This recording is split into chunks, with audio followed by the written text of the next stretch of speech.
தனம் தரும், கல்வி தரும், ஒரு நாளும் தளர்வறியா மனம் தரும், தெய்வ வடிவம் தரும், நெஞ்சில் பஞ்சமில்லா இனம் தரும், நல்லனவெல்லாம் தரும், அன்பர் என்பவர்க்கு கணம் தரும், பூங்குழலால் அபிராமி கடைக்கண்கள்.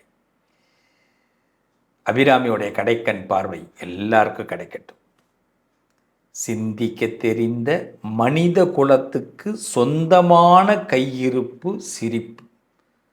மனுஷனுடைய எண்ணம் மகிழ்ச்சி கடலில் இருக்க வேண்டும், மகிழ்ச்சியாக இருப்போம். அதற்காக நான் உங்களோடு ஒரு சிறு பயணத்தை துவக்குகிறேன். வாங்க, ஒவ்வொரு ராசியும் தன்னை எப்படி ஊக்கப்படுத்திக்கணும், மகிழ்ச்சியாக ஏற்படுத்திக்கணும், தன்கிட்ட எதை மாற்றிக்க கூடாது, எதில் நீங்கள் ரொம்ப கண்டிப்பாக கடைபிடிக்கணுங்கிறத பற்றி பேசுகிறோம். இதோடைய முடிவு அதை ஸ்கிப் பண்ணாமல் பாருங்கள். வாழ்க்கையோடைய யதார்த்தம் நிறைய பேருக்கு புரியாது. ஆனால் கடகராசிக்காரங்களுக்கு இந்த யதார்த்தம் ரொம்ப அழகாக புரியும். ஒருத்தர் நம்மளை எப்படி கவுக்க நினைக்கிறான், எப்படி நம்மளை நம்ம ஃபீஸை பிடுங்க நினைக்கிறான், நம்மளை எப்படி ஒருத்தன் கேவலப்படுத்த நினைக்கிறான், இந்த யதார்த்தங்களை ரொம்ப தெளிவாக தெரிந்து கொண்டவர்கள் கடகராசிக்காரர்கள். எல்லாரும் சில விஷயத்தை உடனே மறந்துடுவாங்க. ஆனால் கடகராசிக்காரவங்களால் எந்த விஷயத்தையுமே மறக்க முடியாது. அது துரோகமாக இருக்கட்டும், சந்தோஷமாக இருக்கட்டும், நிம்மதியாக இருக்கட்டும். ஏன் சில விஷயங்கள் இப்படி தான் நடக்க போகுதுன்னு முன்கூட்டியே உங்களால் தீர்மானம் கூட பண்ண முடியும். அப்படிப்பட்ட நீங்கள் ஒரு 5 விஷயத்தில் ரொம்ப கவனமாக இருங்க. 5 விஷயத்தை அதிகப்படுத்துங்க. 5 விஷயங்கள் உங்கள் வாழ்க்கையை மாற்றும். நீங்கள் யாருன்னு மற்றவங்களுக்கு சொல்ல வைக்கும். முதல் விஷயம், எல்லோரையும் கவனிங்க. உங்கள் வாழ்க்கையில் யார் உங்களோட கனெக்ட் ஆகிறாங்களோ, யார் உங்களோ பார்க்குறாங்களோ, பேசுகிறாங்களோ, அவங்கள கவனிங்க. உங்களை மட்டும் நீங்கள் நல்லா கவனிச்சிங்கன்னா, யார் உங்களோட ரொம்ப ட்ராவல் பண்ணுறாங்களோ, டைப் ஆகுறாங்களோ, உங்களை அவங்க மறந்துடுவாங்க. அதை நீங்கள் கண்டுபிடிக்க முடியும். ஆனால் நீங்கள் எல்லாரையும் கவனிக்கிறேங்கிற பேரில் உங்களை நீங்கள் மறந்துடாதீங்க. இந்த வார்த்தை புரியுதா? இங்கே தான் நீங்கள் தப்பு பண்ணுறீங்க. அதே மாதிரி பழைய விஷயங்களை சேமித்து வைக்காதீங்க, வேண்டாம். ஸ்டோரேஜ் பண்ணாதீங்க. மனசுலேயும் ஃபோன்லேயும் வீடு முழுக்கையும் வேண்டாம். சில விஷயங்கள்லாம் திருப்பி நினச்சா கசப்பாக இருக்கும், வருத்தமாக இருக்கும். நம்ம என்ன பெரிய தியாகிகளையா சந்திச்சிருக்கிறோம்?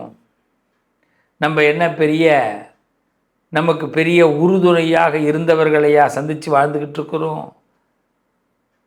எல்லாம் பச்சோந்திகளை தான் சந்திக்கிறோம்.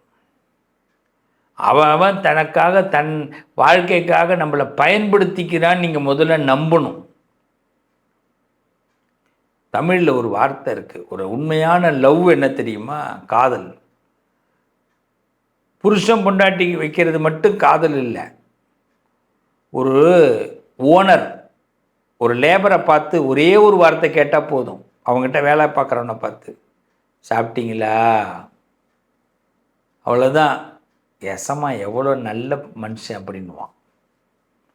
ஆனால் இன்றைக்கி இந்த வார்த்தையை எத்தனை பேர் கேட்க மறக்கிறாங்க. ஆனால் அன்புங்கிற ஒரு மொழி கடகத்துக்கிட்ட இருக்குது. உங்களால் அதை இந்த வார்த்தையை கேட்காமல் இருக்க முடியாது. தெரிஞ்சவங்க, நண்பர்கள், ஏன் சம்பந்தமே இல்லாமல் ஒருத்தவன் இருப்பான், அவங்ககிட்ட கூட நீங்கள் கேட்பீங்க. அந்த நேரத்தில் அவன் மட்டும் இருந்தான்னா, சாப்பிட்டீங்களா? இந்த அன்பு உங்கள்கிட்ட மட்டும்தான் இருக்குது. அதை அதிகப்படுத்துங்க. இதுதான் உங்களுடைய பலம். அதே மாதிரி சின்ன விஷயத்தை ஒருத்தன் சின்னதாக ஹெல்ப் பண்ணியிருப்பான், அவன் ஏதோ கடமைக்கு கூட செஞ்சுருப்பான், இல்லை கெயின் எதிர்பார்த்து பண்ணியிருப்பான். ஆனால் அதை பெரிய பாசமாக மாற்றிடுவீங்க. அதுதான் நீங்கள், அதுதான் உங்களுக்கு பெரிய குளறுபடியே. இந்த இடத்துல தான் நிறைய இடத்துல ஏமாந்து உட்காந்துருக்கீங்க. சின்னதாக ஒரு விஷயத்தை பண்ணிவிட்டு பெரிய அளவில் உங்கள்கிட்ட லாபத்தை வாங்கிட்டு போயிடுவாங்க. அதனால் பாசக்கார பிள்ளைகள், கடகராசிக்கார பிள்ளைகள், பாசம் வைக்கிறது தப்பு இல்லை, பாசத்தில் மோசம் போயிடக்கூடாது. நீங்கள் மோசம் போவீங்கன்னு தெரிஞ்சே ஆசை வார்த்தை காட்டுறவங்க உங்களுக்கு உலகத்தில் இருக்கிறாங்க தெரியுமா? அவங்க உங்களை தான் கண் வைப்பாங்க. அவங்களோட ஃபோக்கஸ் உங்கள் மேலே தான் இருக்கும். இது என்றைக்காவது நீங்கள் தெரிஞ்சிருக்கீங்களா? இன்னும் ஒன்று சொல்கிறேன், உங்கள் குடும்பத்தில் வாட்ஸ்அப்போட அட்மினாக நீங்கள் பிறந்தவங்க. உங்களை வச்சு பல பேர் காய்களை நகர்த்துவாங்க. உங்கள் வீட்டில் சாப்பிட்னா கூட உங்களுக்கு பிடிக்குதேன்னு சாப்பிட போவாங்க. நீங்கள் படம் பார்க்கணுன்னா கூட அவங்களுக்கு படம் பார்க்கணுன்னா உங்களை வச்சு படம் பார்க்க போவாங்க. ஒரு குரூப்பை ஃபாலோ பண்ணுறதா இருந்தாலும் உங்களை வச்சு ஃபாலோ பண்ணுவாங்க. இப்போ பல பேருக்கு வழிகாட்டியாக இருக்கக்கூடியவர்கள் கடகராசிக்காரர்கள். இப்படி இருந்துட்டு நீங்கள் மனசு தோல்வி அடையலாமா, தொய்வு அடையலாமா? இவங்களெல்லாம் புரிஞ்சுக்கணும்ல. இவங்களெல்லாம் புரிஞ்சுக்கிட்டா தானே நல்லது நடக்கும். அனுபவம் தான் வாழ்க்கைங்க. அனுபவத்தை நிறைய பகிர்ந்துக்குங்க. சில விஷயங்கள் நமக்கு சொன்னால் தெரியாது, அதோடைய விளக்கங்கள் புரியாது. ஓவரால் நம்ம கவனித்து உத்து நோக்கும்போது தான் அதோடைய நன்மைகள் புரிய வரும். இதுதாங்க உண்மை. கடகராசிக்காரங்க, உங்களை பார்த்துக்குங்க. இப்போ வர வாய்ப்புகள் உங்களை பார்த்துக்குங்க. பாசத்துக்கு ஏமாந்துடாதீங்க. ஆனால் உங்களுக்கு பின்னாடி ஒரு கூட்டமே இருக்கும், அதை மட்டும் நம்புங்க. நீங்கள் குரூப்போட அட்மின் ஆவீங்க, தலைவன் ஆவீங்களே தவிர, தலைவி ஆவீங்களே தவிர நீங்கள் கீழே இறங்க மாட்டீங்க. அப்போ தான் ரொம்ப கவனமாக இருக்கணும் கடகராசிக்காரங்க. இருக்கலாமா? நண்பர்களே, பொதுவாக ராசி பலன் அப்படி கேட்டதுன்னா இதெல்லாம் உண்மையா அப்படின்னு பல பேருக்கு தோணும். நல்ல பலன் இருந்ததுன்னா அதை நம்ம அது கரெக்ட் அப்படின்னு சொல்லுவோம். அதே இப்போ பலன் சரியாக இல்லை அப்படின்னா இதெல்லாம் சும்மாங்க அப்படின்னு சொல்லுவோம். அப்போ இந்த மனசு என்ன பண்ணுது? நல்லதை தான் விரும்புது. ஆனால் ஏன் கெட்டது நடக்குது அப்படின்னா, நம்ம எல்லார் மனசுலேயும் ஒரு பிக்சர் கிளாரிட்டி இல்லை. செல்ஃபோன்லலாம் எப்படி ஒரு கிளாரிட்டி இருக்கோ அதே மாதிரி நம்ம மைண்டில் ஒரு பிக்சர் கிளாரிட்டி இல்லை. ஒரு விஷயத்தின் மீது நம்பிக்கை இல்லை. அது ரொம்ப தெளிவாக இருக்கணும். நம்ம எல்லாரும் பண்ணுற ஒரு பெரிய தப்பு தெளிவு இல்லாமல் இருப்பது மட்டுமே. இதை நிறைய பேர் தப்பாக பயன்படுத்திக்கிறான். நான் பொதுவாக ஒன்று சொல்லுவேன், நம்ம எல்லாருக்கிட்டையும் ஒரு சூப்பர் பவர் இருக்குது. அதை யாராவது நீங்கள் முடியாது இல்லைன்னு சொல்ல முடியுமா? சூப்பர் பவர் ஒன்று இருக்குது. ரொம்ப சிம்பிளாக ஒன்று சொல்கிறேன். ஒரு 2 நாளைக்கு நீங்கள் ஃபோனை நிப்பாட்டிடுங்க, எவ்வளோ ஞாபக சக்தி வருதுன்னு பாருங்கள். 2 நாளைக்கு பேப்பர் படிக்க ஆரம்பிங்க, எவ்வளோ ஆர்வம் வருதுன்னு பாருங்கள். 2 நாளைக்கு நீங்கள் ஏதாவது ரொம்ப அமைதியான இடத்துல வாக்கிங் போய் பாருங்கள், எவ்வளோ சந்தோஷம் வருதுன்னு பாருங்கள். ஆனால் இதெல்லாம் நம்மளால் தொடர்ந்து செய்ய முடியுமா? காலத்தோட கட்டாயத்துக்குள்ளே போய் மாட்டிக்கிறோம். நாம் ரொம்ப இந்த காலத்தை விட நம்மளை இந்த காலத்தில் உள்ள மனிதர்கள் நம்மளை சிக்க வைக்கிறாங்க. நான் ஓப்பனாக சொல்கிறேன், எல்லா ராசிக்காரவங்களுக்கும் ஒவ்வொரு மாதமும் நீங்கள் ஒரு நாள் ஆரம்பிக்கும்போது, ஒவ்வொரு பர்த்டே அன்னைக்கும் அந்த நாள் ஆரம்பிக்கும் போதும் கண்டிப்பாக ஏதாவது ஒரு புதுசாக முடிவெடுங்க. சேமிக்கக்கூடிய திறமையை உண்டு பண்ணுங்க. ஏதாவது சேமிக்கணும்னு யோசிங்க. நீங்கள் எவ்வளோ பெரிய ஆளாக இருக்கட்டும், எவ்வளோ பெரிய விஷயமாக இருக்கட்டும், ஏதாவது ஒன்று நம்ம அனுபவிக்கணும், அது கிடைக்கணும் அப்படின்னு ஒரு முடிவு எடுங்க.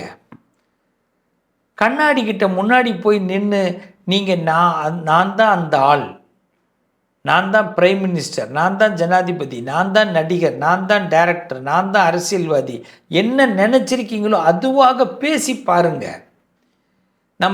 நம்ம கொஞ்ச நேரத்தில் புத்தி சில நேரத்தில் பேதலிக்கிற மாதிரி இருக்கும், அதெல்லாம் யோசிக்காதீங்க. சித்தம் கலங்கும்போது தான் சிவன் தெரிவான். புரியுதுங்களா? நான் கடைசியாக ஒரு வார்த்தை சொல்கிறேன். என்றைக்குமே இந்த 12 ராசிக்காரர்கள், நம்ம ஒவ்வொரு ராசியில் பிறந்திருக்கிறோம். நமக்கு என்றைக்குமே எது ரொம்ப பிடிக்கும் சொல்லுங்கள்? நல்ல சாப்பாடு பிடிக்கும், நல்ல பிரியாணி பிடிக்கும், தோசை பிடிக்கும், ஸ்வீட்டு பிடிக்கும். இது எல்லாம் முன்னாடி கொண்டு போய் வச்சோன்னு வச்சிங்களேன், நமக்கு எல்லாம் எதையாவது வெறுப்பமா சொல்லுங்கள்? நம்ம யார், நம்ம சொந்தக்காரனாக இருக்கலாம், தெரிஞ்சவனாக இருக்கலாம், எதிரியாக இருக்கலாம், இதெல்லாம் கொண்டு முன்னாடி வச்சிட்டோம்னா யோசிப்போம்ல, அது எடுக்கிறதுக்கு தோணும். இதில் ஏதாவது ஒன்று நமக்கு பிடிக்கும்ல. இறைவன் எல்லாருக்கும் நிறைவாக கொடுத்துருக்குறான். இறைவன் எல்லாருக்கும் நிறைவாக கொடுத்துருக்குறான். ஆனால் நம்ம அந்த நிறைவை ஏற்றுக்கிறதுக்கான மனப்பக்குவம் யாருக்கிட்டையும் இல்லை. நீங்கள் உங்கள் குடும்பத்தில் உங்களை யாராவது நிராகரிக்கிறாங்க, உங்களுக்கான ஒரு சரியான ஒரு ரெகக்னைசேஷன் கிடைக்கல அப்படின்னா ஒன்றே ஒன்று நல்லா தெரிஞ்சுங்க. மனசை அமைதிப்படுத்துங்க, காம்படுத்துங்க. உங்களுக்கு பிடிச்ச வார்த்தைகளால் உங்கள் மனசை புகழ்ந்துக்குங்க, உங்களை நீங்கள் புகழ்ந்துக்குங்க. இந்த உலகத்தை அதே மாதிரி புகழ்ந்து பேசுங்க. உங்கள் பக்கத்தில் உள்ளவங்களை புகழ்ந்து பேசுங்க. முதல்ல உங்களை புகழ்ந்துக்குங்க, அப்புறமா பக்கத்தில் உள்ளவங்களை புகழ்ந்து பேசுங்க. இந்த பிரபஞ்சம் உங்களை பார்க்கும். சில பேர் யோசிப்பான், இவன் லூஸான்னு கூட யோசிப்பான். அதை பற்றி நீங்கள் யோசிக்காதீங்க. ஆனால் நம்ம புகழ்ந்துட்டு போன பிறகு அவன் யோசிப்பான், நம்மளை ஏன் இவன் பாராட்டினா, பரவாயில்ல நம்ம ஏதோ நல்லது பண்ணியிருக்கும் போல இருக்கு அப்படின்னு இவனுக்கே தோணும். அவன் என்ன பண்ணுவான், அதை 2 பேர்கிட்ட பாராட்டுவான். இப்படி தாங்க வாழ்க்கை. அதனால் இந்த வாழ்க்கை திருப்பி அதே பாராட்டு உங்களை திரும்பி தேடி வரும். இது நியூஸ் பாஸ் ஆகும். ஆனால் இதை ஆரம்பித்தவன் யாருன்னு நீங்கள் உங்களுக்கு மட்டும்தான் தெரியும். ஆனால் உங்கள்கிட்டே அந்த நியூஸ் வரும் பாருங்க, அங்கே தான் நீங்கள் ஜெயிக்கிறீங்க. கொஞ்சம் டைம் எடுக்குங்க, ஆனால் கண்டிப்பாக வெற்றி உறுதியாக இருக்கும், நல்லது நடக்கும். உங்களை அடுத்து வரக்கூடிய தலைப்பு உங்களுக்கான சதவிகிதங்களை பற்றி பேசக்கூடிய தலைப்பாக உள்ள வரப்போகிறேன். Wait and see. உங்கள் அதிர்ஷ்டத்திற்கான தீர்வு: கல்வி, பதவி, யோகம், தொழில் வளர்ச்சி பெருக, ஜாதகம், வாஸ்து, திருமண பொருத்தம் பார்க்கவும், பிரசன்னம் கேட்கவும். Positive lion doctor Sivasri Manikanda Sivam. தொடர்பு கொள்ள வேண்டிய வாட்ஸ்அப் எண் 7904137178.